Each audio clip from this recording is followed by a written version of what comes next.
एक बहुत सुंदर पद है।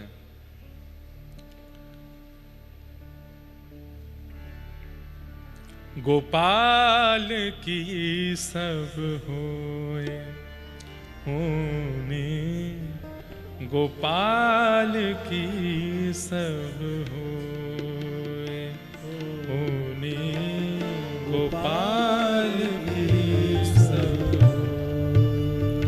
होने, गोपाल की सब होए होने, गोपाल की सब जो अपनों पुरुषार्थ माने, जो अपनों, गाइए साथ में,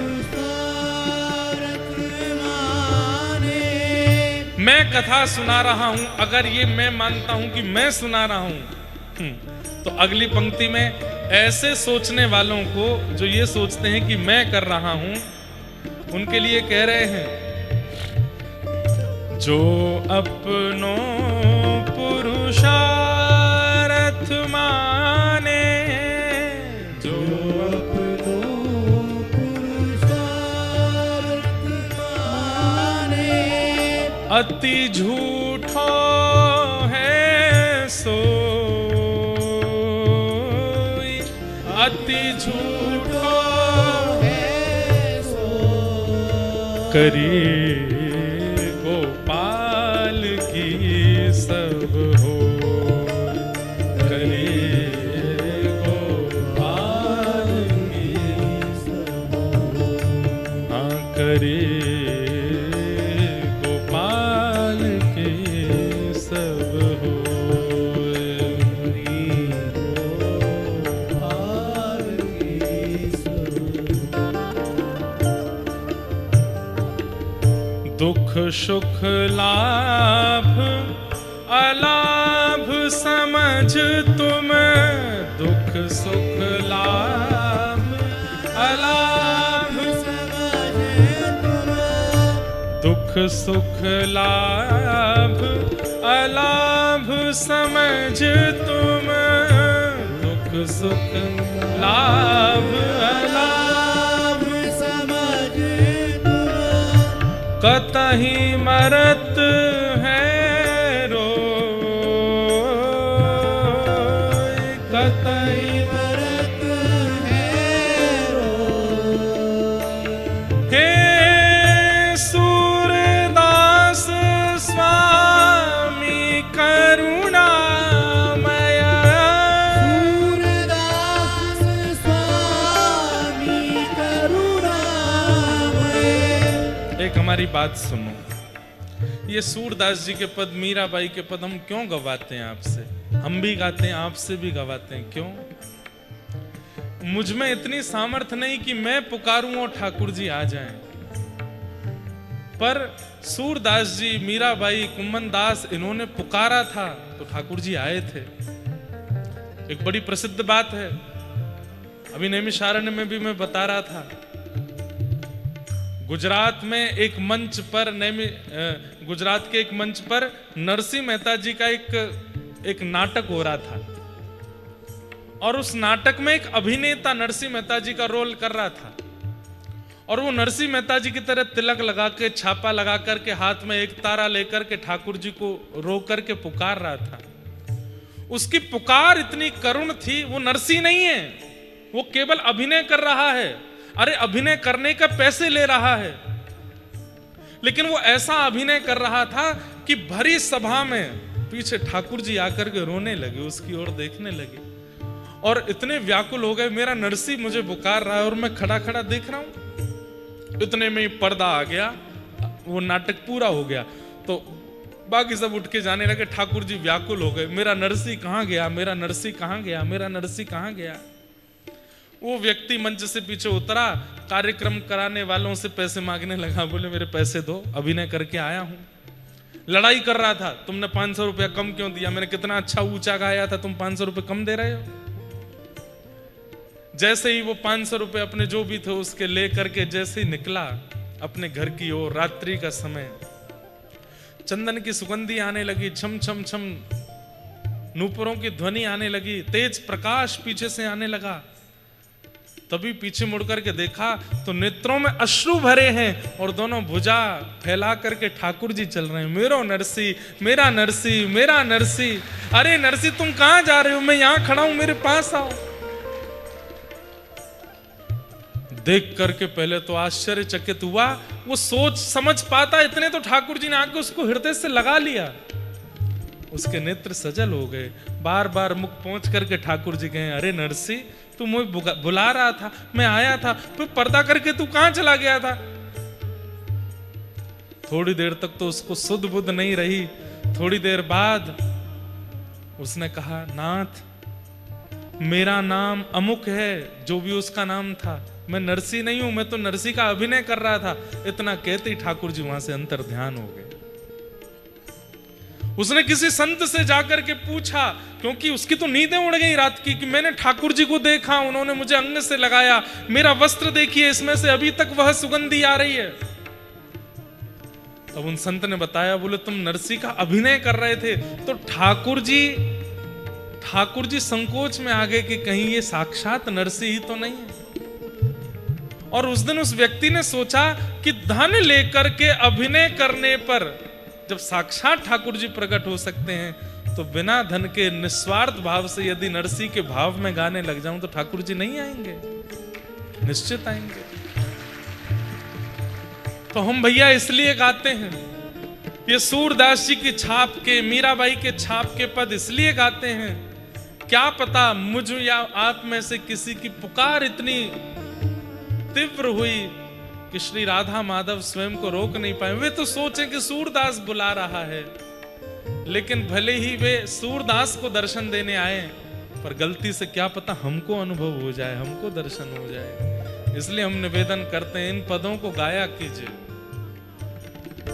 सूरदास स्वामी करुणामय, सूरदास स्वामी करुणामय, श्याम चरण मन पोए, श्याम चरण मन पोए, करी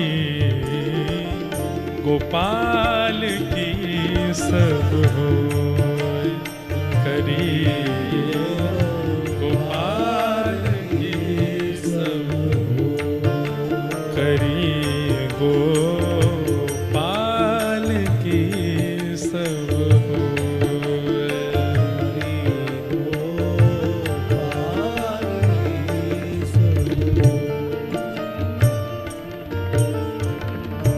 होई सोही जो राम रचि राखा, वही होगा जो ठाकुर जी चाह रहे होंगे। आप क्यों चिंतित हो रहे हो?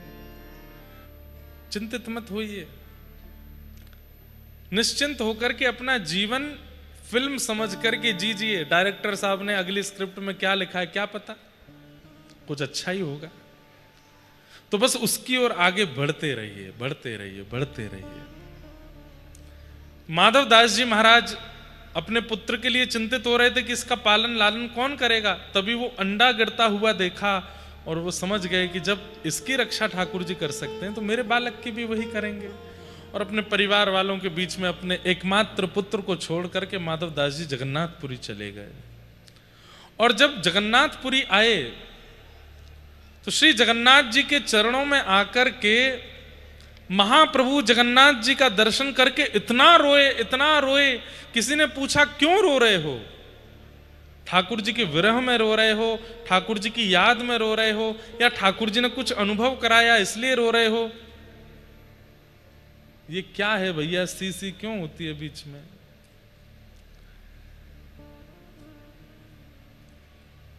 क्यों रो रहे हो? तब माधव दास जी कहते हैं, मैं इसलिए रो रहा हूं, इस सुंदर जगन्नाथ छवि को देखने में मैंने 24 साल निकाल दिए। मैंने 24 साल पहले क्यों नहीं देखा इनको? मैंने पहले आके ही इनका दर्शन क्यों नहीं कर लिया? मैंने उस युवा अवस्था को, मैंने अपने 24 वर्ष की अवस्था को व्यर्थ गवा दिया, इसलिए रो रहा हूं। अब मुझे पता नहीं है कि मेरे कितने दिन बचे हैं। हो सकता है 24 महीने बचे हों, 24 घड़ी बची हों, 24 घंटे बचे हों। अब पता नहीं मेरे पास कितना समय है। यदि मैं पहले ही दिन आ गया होता और जगन्नाथ जी को देखने लग गया होता तो कम से कम 24 वर्ष जगन्नाथ जी को देख करके निकलते, इस बात का प्रमाण मुझ पर होता। अब मैं कितने दिन देख पाऊंगा, मुझ पर कोई प्रमाण नहीं है, इसलिए रो रहा हूं कि मैंने 24 साल क्यों व्यर्थ कर दिए।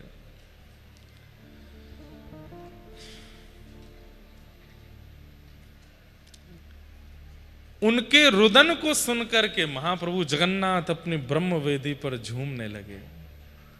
और श्री माधवदास जी से इतना प्रेम हो गया श्री जगन्नाथ जी को, केवल इतनी सी भावना से इतना प्रेम हो गया कि जब जब जगन्नाथ जी का दर्शन करने माधवदास जी जाते थे, महाप्रभु जगन्नाथ जी अपनी ब्रह्म वेदी पर झूमते थे और वह झूमते हुए सबको दिखते थे।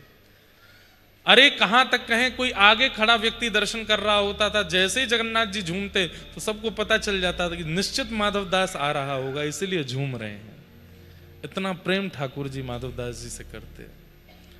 तो मुक्ति और भक्ति में यही अंतर है। मुक्ति मतलब मृत्यु के बाद वैकुंठ में ठाकुर जी अपनी गतिविधि का अनुभव कराएंगे, पर भक्ति में तो जीवित अवस्था में नेत्रों के सामने ठाकुर जी की गतिविधियों का अनुभव होने लग जाता है, उन लीलाओं का अनुभव होने लग जाता है। हमारे वृंदावन में तो रोज लीला होती है, बिहारी जी, राधा वल्लभ जी, राधा रमण जी, सब जगह नित्य लीला होती है। और वह लीला किसी ना किसी को अनुभव कराते हैं। भले ही दिन भर में 1 लाख आदमी ने दर्शन किया हो, एक के साथ में तो ठाकुर जी कोई लीला करते ही हैं। प्रत्येक दिन वह लीला होती है। ऐसे भाव है। इसलिए परीक्षित, तुम मुक्ति की याचना मत करो, तुम भक्ति की याचना करो। परीक्षित जी महाराज ने तुरंत चरणों में प्रणाम करते हुए कहा, मुझे मुक्ति की इच्छा नहीं है, कृपा करके मुझे भक्ति प्रदान कीजिए, मुझे भक्ति का वरदान दीजिए। और भक्ति की याचना जैसे ही की है, उस याचना का श्रवण करते ही, जय हो, उस याचना का श्रवण करते ही श्री सुखदेव जी महाराज ने कथा सुनाना प्रारंभ किया। सबसे पहले सृष्टि प्रसंग सुनाया, तत्पश्चात पृथ्वी पर प्रथम मानव के रूप में स्वयंभू मनु शत्रुपा और इनके 3 पुत्र, 3 पुत्री 2 पुत्र, जिनमें से एक पुत्री देवभूति, जिनका विवाह कर्दम ऋषि के साथ हुआ और इनके यहाँ भगवान कपिल बन करके आए। बोलो कपिल भगवान की। कपिल भगवान ने देवभूति माता को ज्ञान उपदेश किया। इस ज्ञान उपदेश में अनेक प्रश्न देवभूति माता ने किए और सब प्रश्नों के उत्तर भगवान कपिल ने प्रदान किए। और इन्हीं प्रश्नों के बीच एक प्रश्न किया, नाथ आपके कितने प्रकार के भक्त हैं और उन भक्तों में आपके अत्यंत प्रिय भक्तों का लक्षण क्या है, कृपा कर आप हमें बताइए। तब भगवान ने 4 प्रकार के भक्तों के विषय में बताया। इन चारों में से हम कौन से हैं, ये अनुभव हमें करना चाहिए। सतोगुणी, रजोगुणी, तमोगुणी और निर्गुणी, ये 4 प्रकार के भक्त हैं। सत्व, रज, तम और निर्गुण। और इन चारों में ठाकुर जी यह भी बताते हैं कि मुझे प्रिय कौन से हैं। बहुत ध्यान से सुनिएगा। भक्ति योग वह विधो मार्गैर्भामिनि भाव्यते स्वभाव गुण मार्गेण पुंसां भावो भविद्यते। सब लोग इधर देखो, इधर देखो, यहां देखो, कथा सुनो, बहुत ध्यान से सुनो। भगवान स्वयं बता रहे हैं, श्री भगवान उवाच, लिखा है भगवान बोल रहे हैं मेरे कितने प्रकार के भक्त हैं और मुझे उनमें से कौन से प्रिय हैं। तब भगवान कहते हैं, अभिसंधायो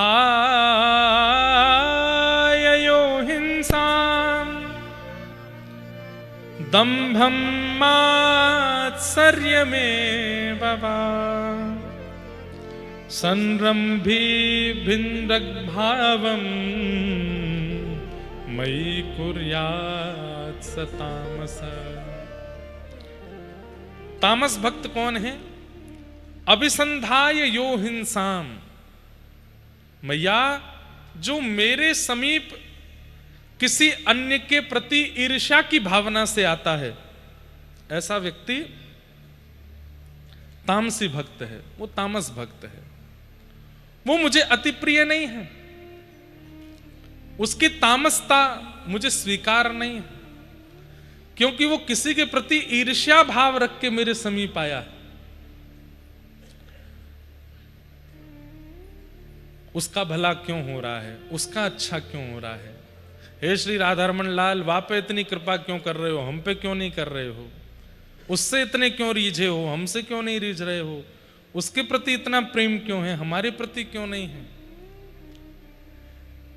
बंधुओं, एक मेरी बात सुनिएगा, ध्यान से सुनो, सब लोग इधर देखो। भक्ति में भी अगर ऐसी भावना आती है ना कि उसको नित्य वृंदावन जाने को मिलता है, हमको क्यों नहीं मिलता, उससे आप इतने प्रसन्न क्यों हो, उसको गुरुदेव का सानिध्य क्यों मिला है, वो कथा में क्यों जा रहा है, हम क्यों नहीं जा पा रहे हैं, कहीं भी प्रतिस्पर्धा यदि आपके चित्त में आती है किसी भी व्यक्ति के प्रति, तुरंत आप तामसी हो जाते हो। ठाकुर जी कहते हैं ये तामस लोग मुझे प्रिय नहीं है। प्रसिद्ध कथा आती है कि श्री जयदेव महाप्रभु ने जब गीत गोविंद की रचना की और पूरे विश्व में गीत गोविंद प्रसिद्ध होने लगा, जगन्नाथ जी को इतना प्रिय लगने लगा, तब एक और व्यक्ति ने गीत गोविंद की रचना की। उसने अपने भाव से गीत गोविंद लिखे और उसके गीत गोविंद में यह भावना नहीं थी कि जगन्नाथ जी प्रसन्न हो, बल्कि यह भावना थी कि मेरा गीत गोविंद और सुंदर शब्द और अलंकारों से युक्त हो, ताकि संसार के लोग इसको पढ़ के उस पुराने गीत गोविंद को भूल जाएं। इस भावना से लिखी प्रतिस्पर्धा। कहते हैं महाप्रभु जगन्नाथ जी उसके स्वप्न में नृसिंह बनकर के पहुंच गए और जाकर के कहने लगे कि जिस प्रकार हिरण्यकश्यप के उदर का भेदन किया, ऐसे ही तेरा भी कर दूंगा। अपने गीत गोविंद को समुद्र में प्रवाहित कर दे। मुझे गीत प्रिय हैं, मुझे रचनाएं प्रिय हैं, भक्तों के भाव प्रिय हैं, पर प्रतिस्पर्धा प्रिय नहीं है, इसलिए प्रतिस्पर्धा मत करो। गीत गोविंद एक ही है और जयदेव महाप्रभु ने जो लिखा वही है। तुमको कुछ लिखना है तो तुम अलग से लिखो, गीत गोविंद नाम मत देना। ठाकुर जी को ईर्ष्या प्रिय नहीं है, तामसता प्रिय नहीं है। इसलिए अगर आप भजन करते हैं और भजन करके आपके चित्त में यह भाव आता है कि भाई वो वृंदावन बार बार जा रहा है, उसको यमुना जी जाने को मिलता, उसको कथा सुनने को मिलती, उसको राधारमण जी की सेवा मिलती, उसको राधा वल्लभ जी जाने को मिलता, उसको कथा सुनने को मिलती, हमें क्यों नहीं मिल रहा है? और उस व्यक्ति के प्रति, उस भक्त के प्रति यदि आपके चित्त में ईर्ष्या का भाव है तो ठाकुर जी आपसे नाराज हो जाएंगे। ये तामसता उनको प्रिय नहीं है। भजन में कहीं विक्षेप ला रहे हो आप, इसलिए तामसता प्रकट हो रही है। तो हिंसा की भावना, ईर्ष्या की भावना, किसी अन्य से बढ़िया स्वयं को दिखाने का प्रयास करना, उसको नीचा दिखाने का प्रयास करना अपनी गतिविधि या क्रिया से, ठाकुर जी कहते हैं ये मुझे प्रिय नहीं है। कई बार शंकर जी के मंदिरों में आपने अनुभव किया होगा, माताएं लाइन से शंकर जी नहवाती हैं, आगे वाली माता जी चंदन लगा रही हैं, बिल्लो पत्र चढ़ा रही हैं, धतूरा चढ़ा रही हैं, जल चढ़ा रही हैं, तो पीछे वाली माता जी जो है ऐसे नहीं करते, ऐसे करते हैं, इसको अपराध बताते हैं, ऐसे नहीं होता, ऐसे नहीं होता है। और फिर जैसे ही वो उठ के जाती हैं तो उनके बिल्लो पत्रों को ऐसे फेंकती हैं जैसे कितना अपराध। मैंने तो देखे कई बार, ऐसे थोड़ी होता है। ताली क्यों बजी? ज्यादातर ऐसा ही होता है क्या? जय हो। बड़ी कृपा आज परम पूजनीय श्री हमारे अग्रज भ्राता संजीव कृष्ण ठाकुर जी महाराज पधारे हैं।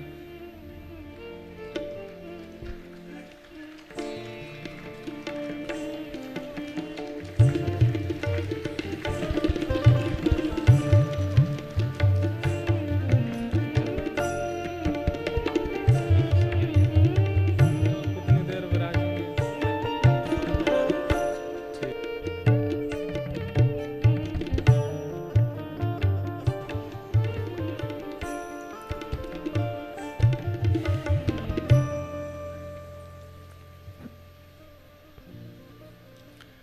श्रीमद् भागवत के बड़े सरस प्रवक्ता गौ माता की खूब सेवा जन के द्वारा होती है। ऐसे हमारे अग्रज श्री संजीव कृष्ण ठाकुर जी महाराज पधारे। सब श्रोताओं की ओर से पूज्य महाराज जी को बारंबार प्रणाम, बारंबार वंदन। अभिसंधाय यो हिंसां दंभं मात्सर्यमेव वा संरंभी भिन्द्रग्भावं मयि कुर्यात् सतामस। तो ठाकुर जी क्या कह रहे हैं? मैया ये मेरे प्रथम श्रेणी के भक्त हैं। इनको क्या कहते हैं? ये तामस भक्त हैं और ये मुझे प्रिय नहीं है। क्यों? क्योंकि इनकी भक्ति में सदा दूसरे के प्रति ईर्ष्या ही रहती है। ये मेरा दर्शन तो करते हैं, ये मेरी परिक्रमा तो करते हैं, ये यमुना स्नान, गंगा स्नान, तीर्थ याटन सब करते हैं, पर इसके बाद भी ये दूसरों से ईर्ष्या करना नहीं छोड़ते। ये दूसरों के प्रति मात्सर्य भाव का त्याग नहीं करते। इसलिए मैया ये मुझे प्रिय नहीं है। और बंधुओं एक बात कहें, बहुत भक्त वैष्णवों के चित्त में यह अनुभव किया गया, दिन भर में 8-8 बार राधा रमण जी के दर्शन करने वाले, अष्टयाम दर्शन करने वाले भी जब उनके सामिप्य में जाकर के मिले, बिहारी जी की नित्य की सेवा करने वाले, नित्य वृंदावन परिक्रमा करने वाले, उनके सामिप्य में जाकर के भी जब उनके हृदय के भाव देखे तो उनके हृदय के भाव में भी अन्यों के प्रति दोष गुण इन सब का चिंतन है। और यही तामसिकता है, ये ठाकुर जी को प्रिय नहीं है। इसलिए हमारी मां ने तो कम से कम इतना कीजिए कि माला हाथ में ली है, कंठी गले में धारण की है, एकादशी नियम रखा है, वृंदावन वास की भावना रखी है, तो सबसे पहले दूसरों में गुण देखना प्रारंभ कीजिए, दोष नहीं देखिए। ये दोष दृष्टि हमारी स्वाभाविक दृष्टि है, स्वाभाविक दृष्टि है। आपको कह दिया जाए, चलो एक व्यक्ति को हम बुला के मंच पर खड़ा कर दें और सबसे कह दें चलो इसमें दोष देखो, तो आप लोग बहुत जल्दी जल्दी दोष बता दोगे। इसके कान छोटे हैं, इसके पाम ऐसे हैं, इसका मुंह ऐसा है, इसके पेट ऐसे हैं, और तो चलो इससे थोड़ी वार्ता करके और दोष बताओ। महाराज जी ये बोलता ऐसे है, इसके अंदर थोड़ी हमको चातुकारी सी लग रही है, ये थोड़ा चतुर है, ये ऐसा है वैसा है। लेकिन आपसे कह दिया जाए चलो आपने दोष तो 100 बताओ, गुण बताओ, तो गुण ढूंढने में व्यक्ति को महीनों लग जाते हैं, साल लग जाते हैं, गुण नहीं दिखता, दोष बहुत जल्दी दिख जाते हैं। और यही तामसिकता है। सामान्य व्यक्ति दोष देखे कोई दिक्कत नहीं, लेकिन भजनानंदी के चित्त में दोष दृष्टि नहीं होनी चाहिए। अरे अत्यंत दोषी में भी जो गुण दिखे वो भजनानंदी है, अत्यंत दोषी में भी जो गुण का दर्शन करे। मैया ये प्रथम श्रेणी के भक्त हैं, तामसी भक्त, ये मुझको प्रिय नहीं है। दूसरे भक्त कौन से? बोले राजस भक्त। बोले इनका स्वभाव कैसा होता है? कि विषयान भिसंधाय यश ऐश्वर्यमेव वा अर्चा दावच्चयेद्यो मां पृथक भाव सतामस राजस। विषयान भिसंधाय यश ऐश्वर्यमेव वा, जो विषयों में पड़े रहते हैं और यश ऐश्वर्य की ही कामना से मेरा ध्यान करते हैं। कई लोग क्या बताएं, मंदिर में जाके यश ऐश्वर्य की कामना तो करते हैं, पर कथा भी इसीलिए कराते हैं कि हमारी नगर में चर्चा हो जाएगी, हमारी नगर में कह जाएगी महाराज जी बुला लिए इनने, महाराज जी आपको इसलिए कथा करनी है ताकि मुझे रिश्तेदारों को दिखाना है कि देखो मैंने कहा हाँ भले ही महाराज जी पिस जाए बा बीच में, तुम्हारे रिश्तेदारों को पता चलनी चाहिए कि तुमने महाराज जी बुलाए। ऐश्वर्य की कामना से, यश की कामना से, संपत्ति की कामना से, विषयों की कामना से जो मेरा भजन करते हैं मैया, ये राजस भक्त हैं, ये भी मुझको बिल्कुल प्रिय नहीं लगते। बोले कभी भी निस्वार्थ भाव से मेरे सामने आते ही नहीं है, ये जब जब आते हैं। अब एक बड़ी प्रैक्टिकल बात है, कोई व्यक्ति रोज आपके द्वार पर आता है, आप जब जब मिलते हो तो आपसे कहता है आप बहुत अच्छे हो, आप बहुत प्यारे हो, आप बहुत सुंदर हो, मैं आपकी आरती उतारूं। लेकिन इसके बदले क्या कर दो, इसके मेरा घर बनवा दो, मुझे प्लॉट दिलवा दो, वृंदावन बहुत महंगा है, बहुत महंगी जमीन मिल रही है, वो जो प्रॉपर्टी डीलर हैं आपके मित्र हैं उनसे कह के करवा दो। एक दिन हो गया, 2 दिन हो गया, अब हर दिन वो व्यक्ति आकर के पहले तो आपकी प्रशंसा करता है, आप बहुत अच्छे हो, बहुत प्यारे हो, किसी की नजर नहीं लगे, बस एक काम करवा दो। बोले क्या? हमें घर दिलवा दो वृंदावन में। 10-5 दिन बाद क्या होगा? आप घर से निकलने से पहले खिड़की से देखोगे बाहर खड़ा तो नहीं है, और खड़ा दिखेगा तो किसी से कह दोगे, बोले उससे कह दो कि वो तो बीमार हैं। अगले दिन फिर आ जाएगा तो बोल देना हॉस्पिटलाइज्ड हो गए। तीसरे दिन वो आके बोलेगा कौन से हॉस्पिटल में, हॉस्पिटल का नाम बता दो, कह देना वो तो पधार ही गए, चले गए।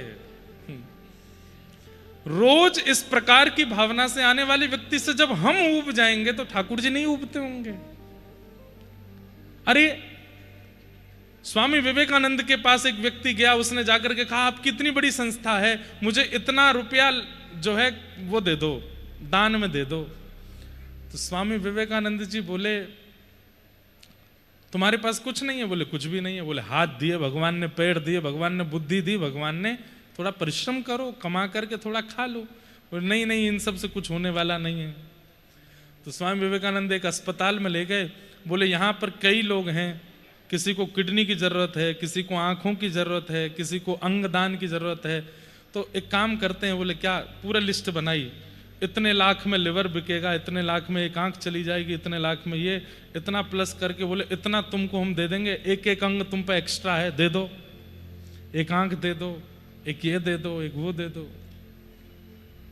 हाथ जोड़ करके बोला नहीं नहीं, इन सबको कैसे दे? बोले सब कुछ तो ठाकुर जी ने इतना बहुमूल्य दिया, फिर शिकायत क्यों रहती है हमेशा? परिश्रम करो, अपने तन को उस कार्य में लगा करके उससे जो चाहते हो वो ऐश्वर्य प्राप्त कर लो। ठाकुर जी के भरोसे क्यों हो? देव देव आलसी पुकारा, जो देवताओं के भरोसे पड़े रहते हैं वो आलसी हैं। परिश्रम कीजिए, परिश्रम करेंगे तो देव भी सहायक बन जाएंगे। लेकिन ठाकुर जी कहते हैं मैया जो केवल यश ऐश्वर्य की कामना से मेरी पूजा भक्ति करते हैं मुझे बिल्कुल प्रिय नहीं लगते, मुझे अच्छे नहीं लगते। ये दूसरे भक्त। तीसरे भक्त कौन से हैं? कर्म निर्हार मुद्दिश्य परस्मिन् वा तदर्पणम् यज्ञे दष्टाव्यमति वा पृथक भाव स सात्विक। मैया ये सात्विक भक्त हैं, ये मुझे प्रिय तो हैं पर अति प्रिय की श्रेणी में मैं इनको भी नहीं लेता।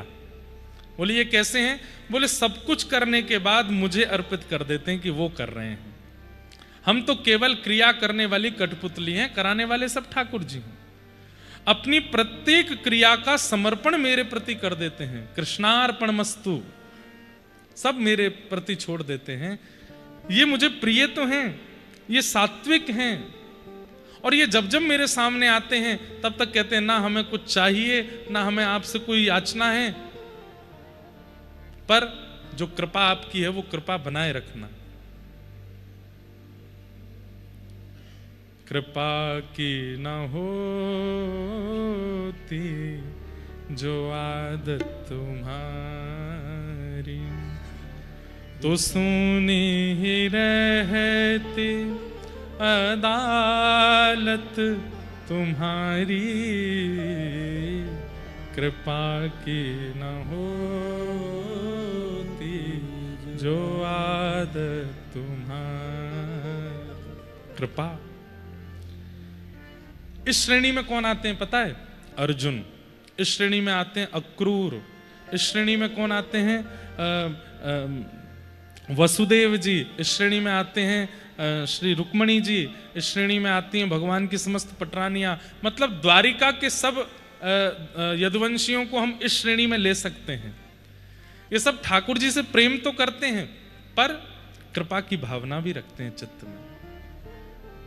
ठाकुर जी कहते हैं मुझे प्रिय हैं पर अति प्रिय में ये भी नहीं आते। तो फिर अति प्रिय कौन है?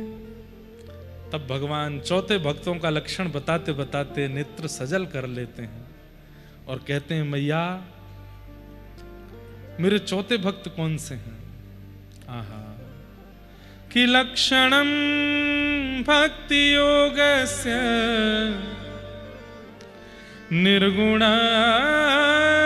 हिदाहितम् अहैतुक्य व्यवहिता या भक्ति पुरुषोत्तम।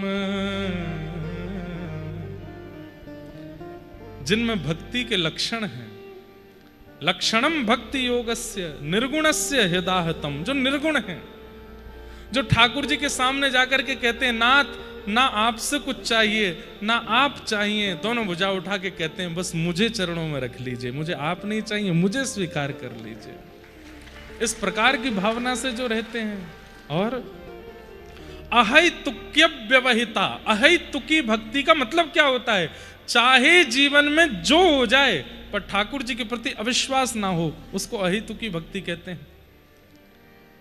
कई बार ऐसा होता है कि जीवन में कुछ ऐसी घटना घट गई कि ठाकुर जी से विश्वास उठ गया, तो इसका मतलब ये भक्ति थी, अहैतुकी भक्ति। अहैतुकी भक्ति मतलब ठाकुर जी भुजा मांग लें, ठाकुर जी चरण कट, अरे ठाकुर जी सिर भी मांग लें, देने को तैयार हैं, पर उनके प्रति अविश्वास नहीं लाएंगे चित्त में, इसको अहैतुकी भक्ति कहते हैं। और मुझ में आप में ये भक्ति बहुत कम है।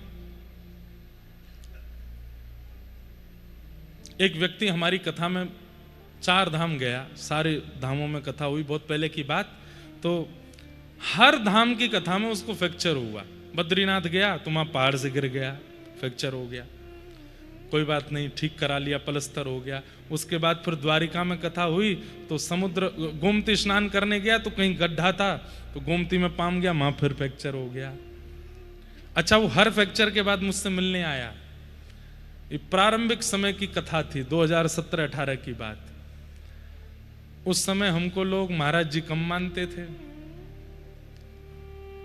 अपना अधिकार ज्यादा चलाते थे। तीसरी कथा हुई रामेश्वरम, तो वहां पे फिर से समुद्र गया होगा तो फिर वहां पे फिर फ्रैक्चर हो गया, तो मुझे बड़ी सुनाता हुआ आया। बोले महाराज जी आप कोई और काम कर लीजिए। मैंने क्यों? आप कथा के लिए नहीं बने हो। मैंने कि क्यों, मैंने क्या किया? आपकी सारी धामों कथा में आके मैं फ्रैक्चर हो गया। मैंने फ्रैक्चर तुम्हारे हुए, कथा के लिए मैं नहीं बना, आपकी कथा में आया इसीलिए तो हो रहा है। मैंने कि एक धाम और बचा, जगन्नाथपुरी। मैंने कि अगर वहां फ्रैक्चर हुआ तो ये मत कहना कि मैं कथा के लिए नहीं बना, तुम धामों के लिए नहीं बने हो, तुम धाम मत जाना। और वो जगन्नाथपुरी आया, उसके वहां भी फ्रैक्चर हो गया। कैसा संयोग। बात तो विनोद की है, पर हमारा अविश्वास कितनी जल्दी होता है ठाकुर जी के प्रति। विश्वास कैसा होना चाहिए, सुनिएगा कितनी सुंदर पंक्ति है। मेरे को सबसे प्रिय पंक्ति लगती है आजकल, हर साल एक नई पंक्ति आती है चित्त में। सद्गुरु शरण में सभी फल मिलेंगे, गुरु मिल गए तो युगल भी मिलेंगे। सद्गुरु शरण में सभी फल मिलेंगे। ऐसा विश्वास है किसी के चित्त में?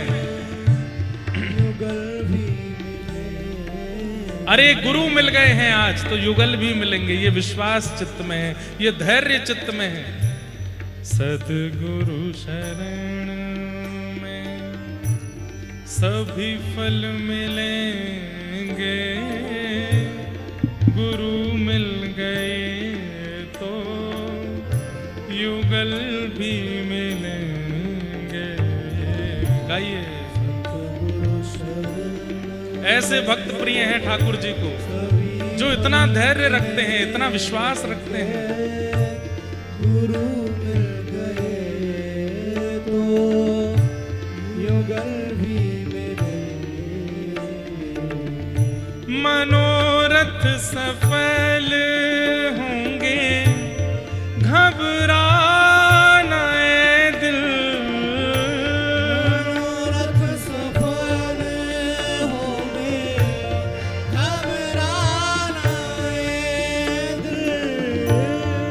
मनोरथ सफल होंगे, घबराना ऐ दिल। मनोरथ सफल होंगे, घबराना ओ मनोरथ सफल होंगे, घबराना ऐ दिल। मनोरथ सफल होंगे। कितनी अच्छी बात है। न प्रीतम मिले आज तो कल मिलेंगे, गुरु मिल गए तो युगल भी मिलेंगे।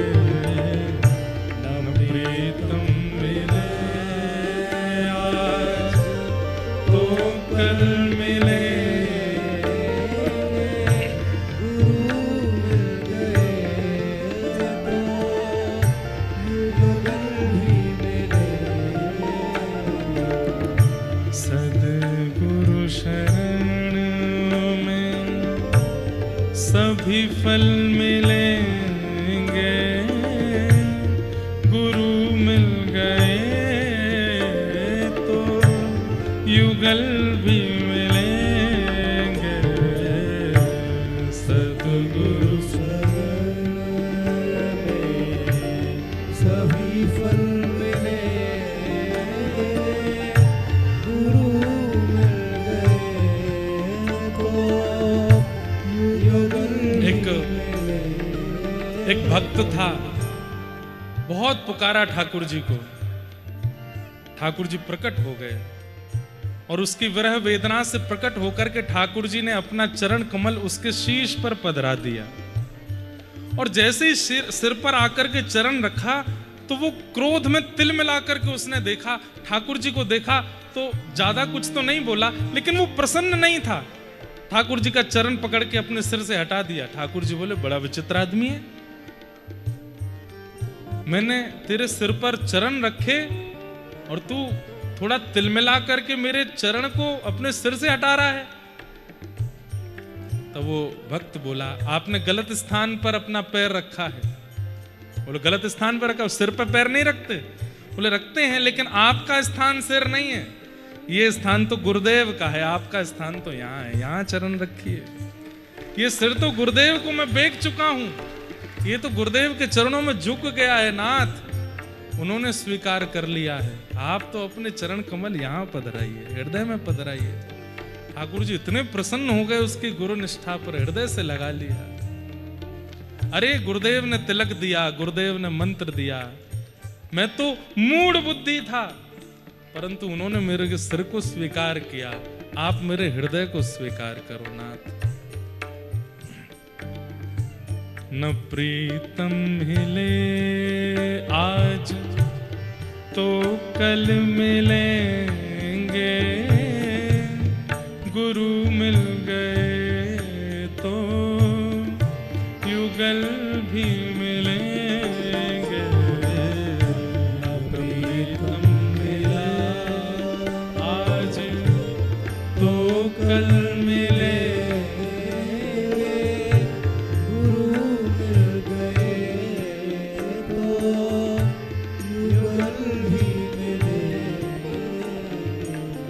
ये भक्त मुझे प्रिय हैं। कौन? बोले निर्गुण भक्त। ये निर्गुण हैं, जिनके अंदर भक्ति के सारी, निर्गुण भक्त का एक स्वरूप है कि वो जिद्दी नहीं है ठाकुर जी के आगे। आज नहीं मिले तो कल मिल जाए, कल नहीं तो परसों मिल जाए, परसों नहीं तो बरसों। अरे इस जन्म में नहीं मिले, कोई नहीं, अगले जन्म में मिल जाना। गोपियां यही तो कहती हैं, मैवं विभोर्हति भवान गदितुम नृशंसम् सत्यंच सर्व विषयांस्तव पादमूलम् भक्ता भजस्स दुर्वग्रहमात्यजास्मान् देवो यथादि पुरुषो भजते मुमुक्षु।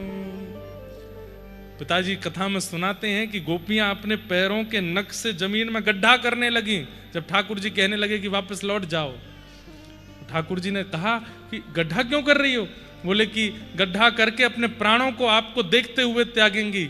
हमने सुना है अंते यामति सा गति, इस जन्म में आपको देखते हुए प्राण त्यागेंगी, तो इस जन्म में नहीं तो अगले जन्म में मिलोगे, कभी तो मिलोगे। ये एक विचित्र सा जो प्रेम है, इसको निर्गुण भक्ति कहते हैं और ठाकुर जी कहते हैं ये मुझे सबसे ज्यादा प्रिय है। आगे और भी वर्णन भगवान कहते हैं, सालोक्य शास्त्र सामिप्य सारूप्य एकत्वमुप्युत, हर प्रकार की मुक्ति देने का प्रयास करता हूं, लेकिन ये सबसे अपना हाथ छुड़ा लेता है। मुझे मुक्ति नहीं चाहिए, मुझे ये सब कुछ नहीं चाहिए। जो मुक्ति को भी स्वीकार ना करता हो, दीयमान न गृहणंती बिना मत सेवनम जना, बल्कि क्या कामना करता है? वृत्रासुर क्या कामना करता है? न नाक पृष्ठम न च पारमिष्ठम न सार्वभौमम न रसाधिपत्यम न योग सिद्धिर पुनर्भवम वा समंजसत्वा विरहय कांक्षे। कुछ नहीं चाहिए, केवल एक वस्तु चाहिए। क्या? आपका विरह मुझे हो जाए, मैं आपकी याद में तड़पने लगूं, रोने लगूं, बिलखने लगूं, पागल हो जाऊं, बोराया सा डोलूं, ऐसी कृपा मुझ पर कर दो। और एक कृपा करना, बोले क्या? मैं जब रोऊं तो दर्शन देने मत आना, मुझे रोने देना, बिलखने देना। ऐसा प्रेम जो ठाकुर जी से मांगते हैं वो ठाकुर जी को बहुत प्रिय है। इस प्रकार भगवान देवहूति माता को यहाँ सब विषय सुनाते हैं, बहुत सुंदर भाव है। प्रणाम करते हैं। देवहूति माता कपिल भगवान से सब विषय सुन करके सिद्धदा नाम की नदी बन करके बहने लगी। आगे इन्हीं के ही बहन आकुति का प्रसंग आया, जिनका प्रसंग सूक्ष्म भाव से सुनाया गया। प्रसूति का प्रसंग आया। तत्पश्चात इनके एक भैया हैं जिनका नाम है उत्तानपाद। उत्तानपाद की दो पत्नियां थीं, सुनीति और सुरुचि। सुनीति से जिस बालक का जन्म हुआ उनका नाम हुआ ध्रुव, और सुरुचि से जो बालक जन्मे उनका नाम हुआ उत्तम। ध्रुव जी महाराज की पिता की गोद में बैठने की इच्छा थी, पर छोटी माँ ने कहा मेरी कुक्षी से जन्म लोगे तो इनकी गोद में बैठ सकते हो, वन में जाके ठाकुर जी से प्रार्थना करो, वरदान देन तो कह देना कि छोटी माँ के गर्भ से मेरा जन्म हो। अपनी माँ से जाकर के सब बातें बताई तो माँ ने कहा वन में जाओ, भगवान का भजन करो, मांगना क्या मांगना ये तो ठाकुर जी देख करके तुम अनुभव करना। छोटी माँ को प्रणाम करके जाना, वो गुरु हैं तुम्हारी, जो वन में जाने की आज्ञा करे, ठाकुर जी के समीप भजन में जाने की आज्ञा करे, वो गुरु है। और श्री ध्रुव जी महाराज वन को गए। वन में जाकर के खूब कठिन व्रत किया और 5 महीने के उनके भजन के प्रताप से ठाकुर जी प्रसन्न होकर के गरुण आसन होकर के प्रकट हुए और ध्रुव जी महाराज पर कृपा की। बोलो भक्त वत्सल भगवान की। और सुंदर ध्रुव जी का प्रसंग कई बार विस्तार से आपने सबने सुना है, पर ध्रुव जी के प्रसंग में एक बात मुझे बहुत अच्छी लगती है। ध्रुव जी महाराज, मैंने एक बात हमेशा कही है कि भक्तों के चरित्र लगभग सबको याद हैं, पर उन भक्तों की जो स्तुति है उस स्तुति के प्रस्तुतिकरण से सीखा कीजिए कि हम अपनी प्रस्तुतिकरण में क्या नवीनता लावें। ध्रुव जी महाराज ठाकुर जी से क्या कहते हैं? एक तो होता है सीधी बात कि ठाकुर जी आप हमको भक्ति प्रदान कर दो, नहीं, ध्रुव जी महाराज ने एक अलग शब्द कहा है कि भक्ति मुह प्रवहता त्वयि में प्रसंगो भूयादनंत महता ममलाशयाना ये नांजसोल्मणमुरो व्यसनं भवाब्धिं निश्ये भवद्गुण कथामृतपानमत्त।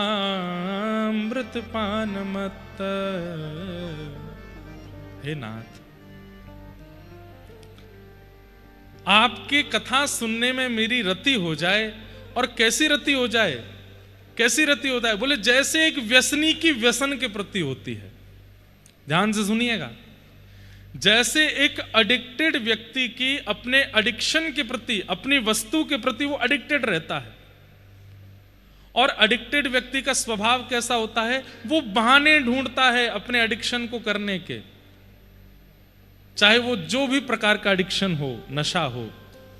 करने वाला व्यक्ति बस मौके ढूंढता है, बहाने बनाता है, 2 मिनट में ऐसी बातें बना लेता है चित्त में, अरे मुझे बहुत जरूरी काम है, मैं बस अभी आता हूं, तुरंत जाएगा। ज्यादातर एडिक्शन करने वालों को बाथरूम बहुत आता है। हमारे भी आसपास 2-4 लोग ऐसे हैं जो हैं थोड़े से एडिक्टेड।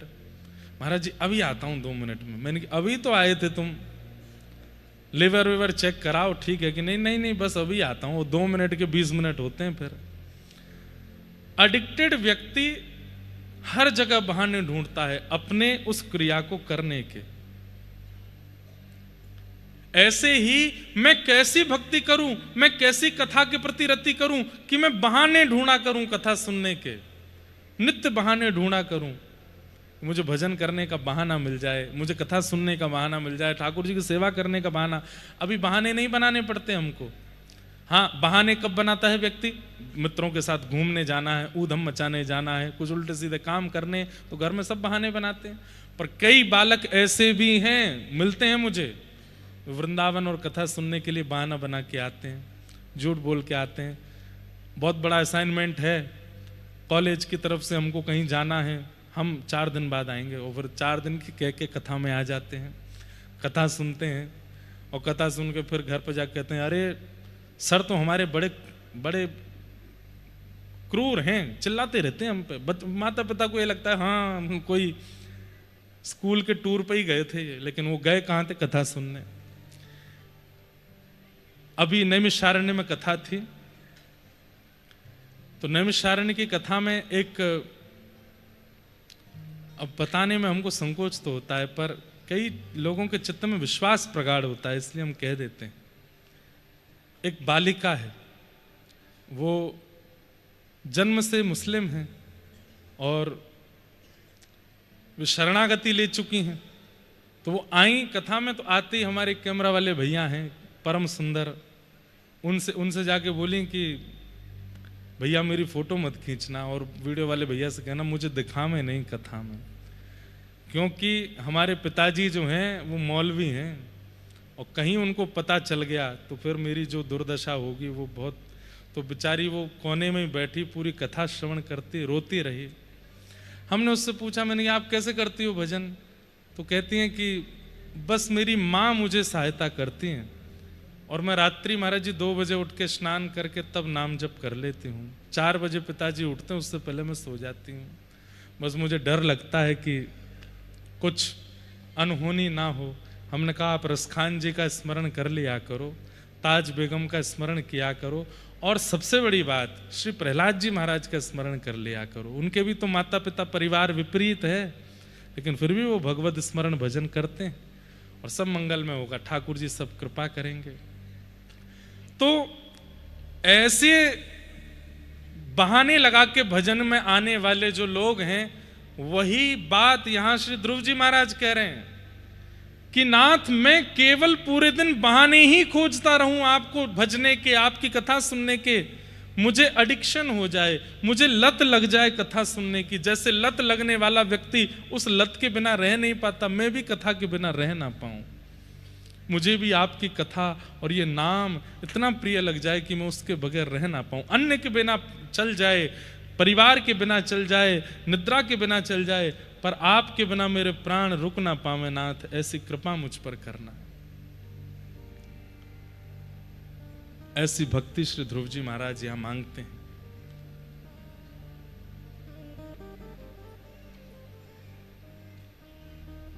निश्चय भवन गुण कथा मृतपान मत, और मैं मदमस्त होकर के बस आपकी कथा में पड़ा रहूं, श्रवण करता रहूं, ये कृपा मुझ पर करो। ऐसे श्री ध्रुव जी ने भगवान की स्तुति गाई। भगवान ने 36,000 वर्ष तक ध्रुव जी को राज्य करने की आज्ञा दी।